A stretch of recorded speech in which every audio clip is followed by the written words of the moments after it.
I'm Marco Werman, and this is The World. There are all sorts of rebel groups in Pakistan, but the one we're going to tell you about has an intriguing detail. It's women.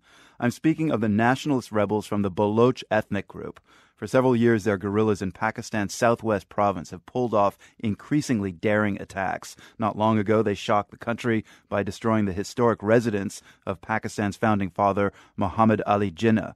Balochistan is one of the most underdeveloped regions in Pakistan. Traditionally, society there is heavily male-dominated. Women have rarely had a role in public life, but things have been changing recently as increasing numbers of women are taking active, even leading roles in the Baloch nationalist movement. Fahad Desmouk reports. When Zarina Baloch's cousin was found murdered in February, it was a turning point in her life. Her cousin was a young political activist who supported the idea of Balochistan's secession from Pakistan. He'd been missing for 2 years before his mutilated body was found. When I heard the news, then I don't have words. What can I do? Then I heard that there is one protest next day. So I have to join that protest. And I joined, even I talked with many news channels, and I said that my brother has been killed. Zarina Baloch was a high school student then, and it was the first time she became politically active. Since then, attending protest rallies and sit-ins has become part of her daily routine. Today, she's at a protest rally in front of the Karachi Press Club with dozens of other women, young and old. We are not you! UN no! We are not you! UN no! Shame on the United Nations silence, the protest leader chants. And where are you, UN? In recent years, hundreds of young Baloch men, especially separatist activists, have been disappeared.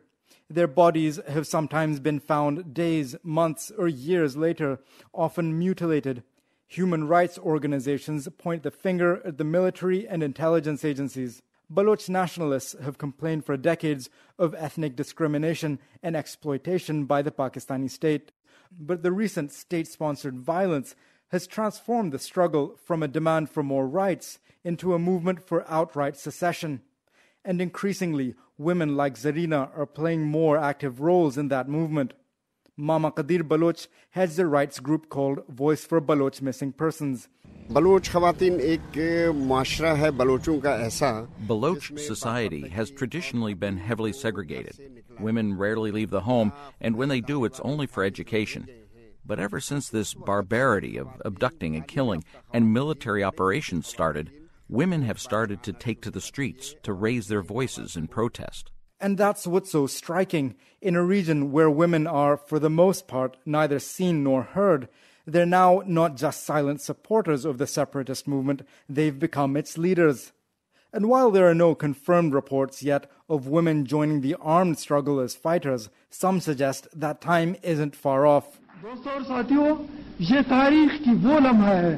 Dr. Allah Nazar Baloch is regarded as the Che Guevara of Balochistan.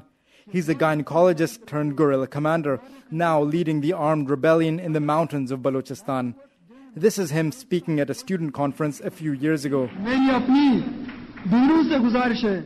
In the speech, Nazar cites female revolutionaries from around the world. He exhorts Baloch women to heed their example and join the guerrilla movement. And Nazar Baloch isn't the only one putting out that message. Naku! Oh, Naku!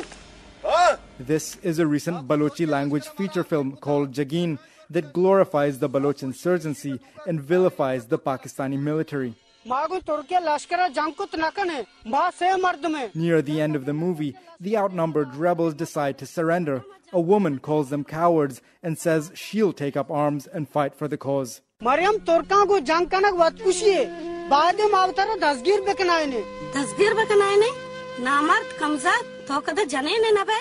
a kind of Butch Cassidy and the Sundance Kid ending, the woman and two men hold out against the military for 3 more days before being killed.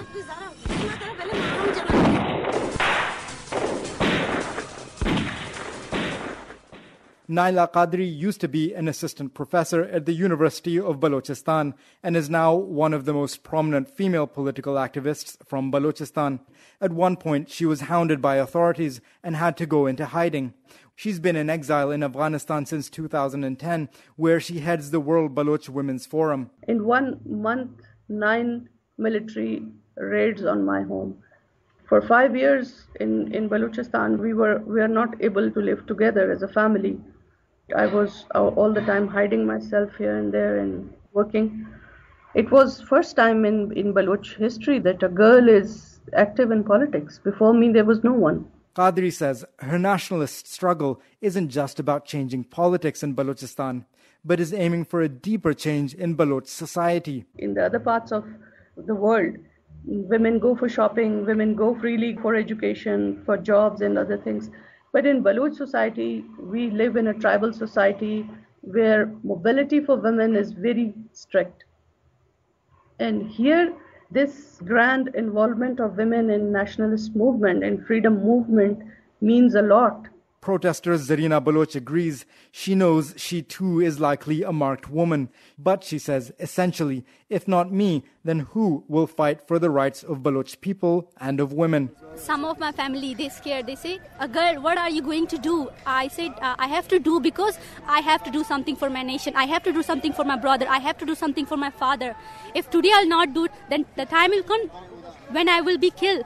And Zarina says she can't bear the thought that she'd die without having made a difference. For The World, I'm Fahad Desmukh in Karachi, Pakistan.